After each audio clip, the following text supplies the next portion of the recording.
Okay, I'm gonna double them, but give me more volume in the headphones. As loud as possible without killing me. I got you now. I got you now. I got you. Watch out now. I got you. Hold on now. I got you. Play the beat. Okay, let's get serious. First of all, it's not a joke. It's very serious. Christmas album, Merry Christmas, FELIZ NAVIDAD. We just want to send this out to my man right now. Tell me, how do you pronounce your name? Tupac. Tupac. Remember, like two and Pac like pocket. You won't go wrong. Just Tupac. Looking good.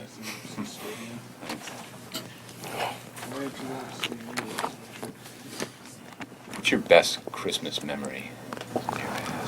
Let me see. When I thought we didn't get any gifts for Christmas, I was in Baltimore. I thought we didn't get nothing. It was a knock on the door. My sister's principal from her school came, and they had like this charity, whatever, where they give like the turkey to the poor family on the block. We was the poor family. So we got this turkey. I got some cheap boots, you know, got a little cheap trinkets. But on Christmas, you want as many trinkets as possible. And so I got a whole bunch of little tiny things. It was cool. We got free cheese, free beans, free butter, free everything. All that little government surplus stuff. But on Christmas, you need it. I mean, as opposed to us having an empty refrigerator, empty nothing. So I just remember when it first came, you know, and it's always like a Christmas carol playing around Christmas time on somebody's TV. And I just remember that first feeling, like really feeling like, you know, dang, this is Christmas. You know, this is like the give thing. The give thing.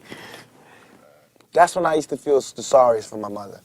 It's because there was no man there, you know, and this is a woman, my mother. She had to tell us, you know, she had to make it like Mary, and there was nothing there. There wasn't even regular dinner, let alone Christmas dinner, you know, and she had to, like, explain to us how, like, I mean, it's so hard to sell that all we need is each other's speech, especially when your stomach hurts, you know, and she's telling us that as our stomachs go,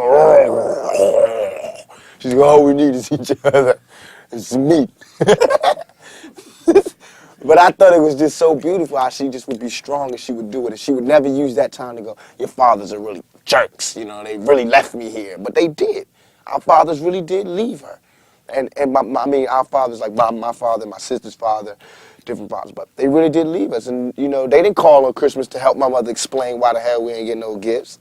They was just like, you know, with they woman, wherever they was, being big shotty, being Santa Claus to somebody else's kids. And so, I mean, no love taken from my father, God rest his soul, but, I mean,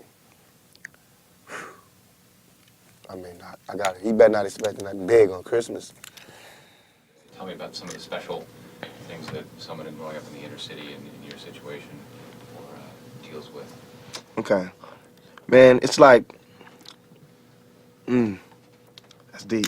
It's like, when you're born, usually you're born into a dynasty or an empire, right? You're born like as a junior or, you know, following in your father's footsteps. You always tell your father, he did this, or your father, or your grandfather, he did this, or we got this, or the family heirlooms. There's none of that in the outer city. I call it the outer city because we left out. There's nothing. We don't get any family heirlooms, the family crest, all that stuff that you would think is so important was meaningless. Because I mean, come on. Our family crest was cotton. You know what I'm saying? It's like, man, it's like the only thing we can really leave behind is culture, is music, you know, and dignity and determination. That's what we had. So it's like, I feel as though I'm cheated because instead of me fulfilling my prophecy, I have to start one. Instead of me, you know, doing a good job and carrying on the empire, I have to build one. And that's a hell of a job for a 21-year-old. You know what I'm saying? That's a hell of a job for any youngster, male or female, to have to build an empire for your family. You know what I'm saying? And it's like, especially when the odds is that, you know that somebody else who lives in the inner city, the real inner city, suburbia, who, when he's born, I mean, 16, he gets a car, automatic. You know, there's money in the bank for college. You know, it's Christmas, go to vacation somewhere. Our vacations was down the street, cross town, grandma's house. You know what I'm saying? That was the vacation. Or, you know, or jail. to be even more real. And I hate to make this like sad story, but it's real. Because this world is such a, and when I say this world, I mean it. I don't mean in an ideal sense. I mean in every day, every little thing you do. It's such a, gimme, gimme, gimme. Everybody back off. You know, everybody's like, you taught that from school, everywhere. Big business. If you want to be successful, you want to be like Trump, gimme, gimme, gimme, push, push, push, push, step, step, step, crush, crush, crush. That's how it all is. And it's like, nobody ever stopped. Just, you know, I feel like, instead of us just being like, slavery's bad, slavery's down, bad whitey, bad whitey.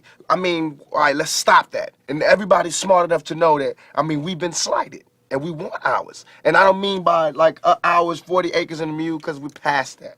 But we need help. I mean, for us to be on our own 2 feet, us meaning youth or us meaning black people, whatever you want to take it for us to be on our own 2 feet, we do need help. Because we have been here, we have been a good friend. If you want to make it a relationship type thing, we have been there, and now we deserve our payback. It's like you got a friend that you don't never look out for. You know, you dressed up in jewels. Now America's got jewels, and they paid and everything, and they lending money to everybody except us. And it's like, you know, everybody need a little help on their way to being, you know, self-reliant. I mean, if this is truly a melting pot in the country where we care about it and Lady Liberty got a hand like this, she really loves us, then we really need to be like that. And it needs to be the black kids. And if there's a white person who got money, then he need to help them. He need to help black kids, Mexican kids, Korean kids, whatever. But it need to be real. And it need to be before we all die and then you say, oh, I made a mistake. We should have gave them some money. We really should have helped these folks. It's going to be too late. You know what I'm saying? And then that's when you got to pay your own karma.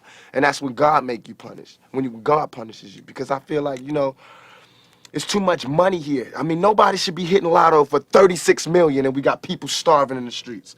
That is not idealistic. That's just real. That is just stupid. There's no way Michael Jackson should have, or whoever Jackson, should have $1,000,000 billion and then there's people starving. There's no way. There's no way that these people should own planes and their people don't have houses, apartments, shacks, drawers, pants.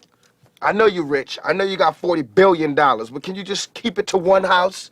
You only need one house. And if you only got 2 kids, can you just keep it to 2 rooms? I mean, why have 52 rooms and you know there's somebody with no room? It just don't make sense to me. It don't. And then these people celebrate Christmas. They got big trees, huge trees, all the little trimmings. Everybody got gifts, and then somebody's starving.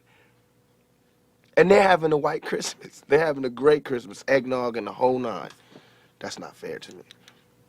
I think that when there's hopelessness, people revolt. Because it's like there's nothing that's like, you know, it's like we're going, is America going to help us ever? You know, because, I mean, we know for a long time they haven't. Are they ever? And it's like all these things are showing us no. And you know there's somebody going, no, they're not going to help you. No, they're not going to help you. And then, of course, we seeing, no, they're not helping us.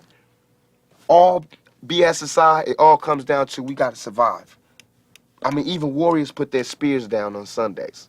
We got to survive here in this country. Because I'm not going back to Africa. We got to survive here. And for us to survive here, white folks, black folks, Korean folks, Mexican folks, Puerto Ricans, we got to understand each other. We got to take a bigger chance. And when I say Americans, people think I'm talking about Uncle Sam. I mean, like, actually Uncle Sam with the gray hair and the flag. I mean, you, the guy, you know, you, the mechanic, wherever, you. I mean, you need to do something. You need to check yourself and see how racist you are. You know what I'm saying? It's real.